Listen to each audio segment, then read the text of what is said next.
Why is your ex an ex? He cheated on me. His excuse was it wasn't anything sexual. I just wanted to show her my dick, then she grabbed it and put it in her. His words, not mine. Then I tripped and fell into her vagina. And then I kicked her right in the pussy. Thank you, Dave Chappell. He had a sneeze fetish that he obsessed unhealthily over. In my sleep he'd ball up cat hair and try to put it into my nose. I didn't know this until I had a nasty sinus infection and had my sinus flooded out at urgent care. Out came small balls of cat hair. The final straw was cheating on me with a girl who had a bigger nose than me. She was his ex and he just couldn't get over that nose despite the fact she was literally psychotic. They were perfect for each other. Not my loss, but my mistake ever trying to be tolerant and understanding of him. Makes great material for the biography I'll never write. He threatened suicide every few weeks. He constantly performed tests on me to see if I loved him enough or that I could be trusted. I always failed them. He would demand I stay up on the phone almost every night until 1 a.m. or later listening, not talking, to him. I would be expected to stay awake and listen to his rambling anecdotes for hours silently. If I spoke, I'd make him lose his train of thought. If I fell asleep, I got screamed at or a day of the cold shoulder. These are just a few examples. I was a young teenager who got sucked into a cycle of psychological abuse for a few years. I'm fine now for the most part. Edit, to those replying that they've been through this too, I'm sorry. Turned out the only thing we had in common was that we both liked to eat pussy. Because we were two different people in two different places in our life. Also because she had a nasty habit of banging my friends, but that's besides the point. If you friends let her shag them, then they're not your friends. Faked a pregnancy when I tried to break up. Cheated multiple times. 2 real suicide attempts when I tried to break up. Fake rape claim threat when I tried to break up. My hands started sweating and my heart was racing when I saw pictures of her recently. This happened over 2 years ago. This tiny girl terrifies me. Damn, I'm lost for words. She was in the closet, so for 4 years I was her dirty little secret. Craved attention and agreed to have her coworkers set her up on a blind date with some dude without even talking to me about it. WTF. Demanded I leave my career and job in another country and go home, stay in her condo and freelance instead while she continues her career as a lawyer. Harassed the person I casually dated after her. Got really mad at me because I moved on and she chose to stay miserable. Haven't had any communication with her for almost a decade now after I finally blocked her all those years ago. I'm happily married for 6 years now to an amazing woman, thank God. It was mutual after a couple big discussions. I wanted to travel, she didn't. I don't want to have children, and she did. I didn't want her fucking her ex, but she did. Gotta decide on what your deal breakers are, I guess. Hull up. Wait a minute. Something ain't right here. These motherfuckers like cat dog. I realized I was gay once I saw the guys she was cheating on me with. Can't beat join Can't beat bang My girlfriend was verbally abusive on a regular basis. She would also get physically abusive when she drank too much. She wasn't really strong enough to hurt me seriously, but when the person you love starts trying to sucker punch you, it is really frustrating. I still miss her a lot. Some days she was wonderful and the sweetest person ever. Others she was bitter, angry, and would do anything to try to get a reaction out of me by insulting me.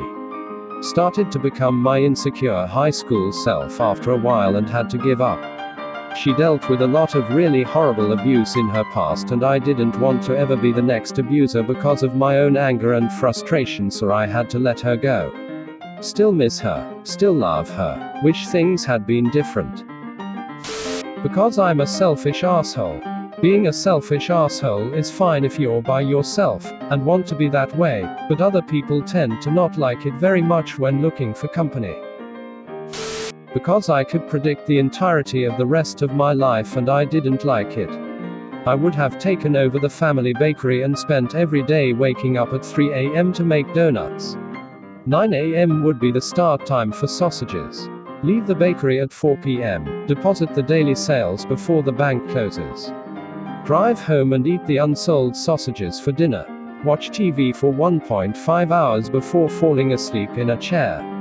Wake up at 3 a.m. Repeat, forever. There was no joy in her father's eyes. Joy left years ago. Not really an ex, but someone I dated for a month or two.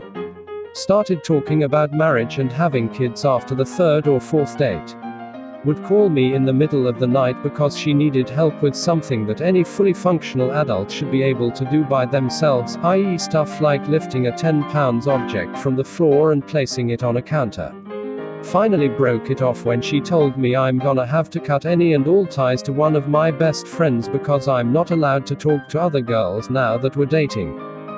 She ended up stalking me for like 6 months, threatened to kill me in my sleep or walk up to the police and tell them I had raped her. Glad she typed it out in detail so I could just easily screen cap everything in case I ever needed the evidence. Called me at 4 a.m. multiple times after getting shit-faced at a bar, and when I'd switched my phone off, she'd send me 80+ messages that usually evolved from trying to guilt trip me to take her back into borderline psychotic ranting and empty threats. She eventually fucked some old dude, got an STD, and claimed it was my fault because I had forced her to do that by not wanting to be with her. So that was fun while it lasted.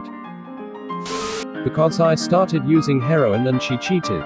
Edit, thanks for your support everyone. I know an ex-junkie talking about a breakup isn't the funniest thing to listen to. Did you stop using? Yes, thank God.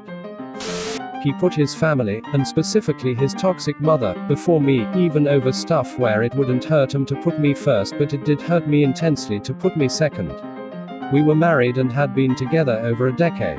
When I finally asserted myself and put my foot down because I was tired of suffering from his lack of care and demonstration of care for me, he began to physically abuse me out of frustration.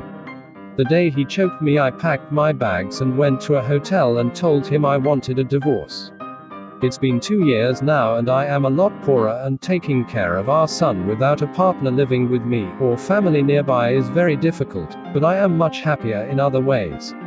My new partner is a much more compassionate person. She pushed me to reveal my secrets, then used them to manipulate me. For some reason, she thought her vagina was enough to keep me around and all she needed to bring to the table. By ho! Begone thought. This was the worst one. We were in a long-distance relationship. It wasn't working out for him though, so he broke up with me. We still kept daily contact, however. When he came back to visit, my city is his home, he told me that he missed me, and so we hung out the entire week he was there, had sex and all that. I was pretty sure we were going to make it work and get back together. That's what I was hoping. Turns out when he went back to his other country, I found out by luck that he was actually in a relationship with another girl. So yeah, he cheated on her with me.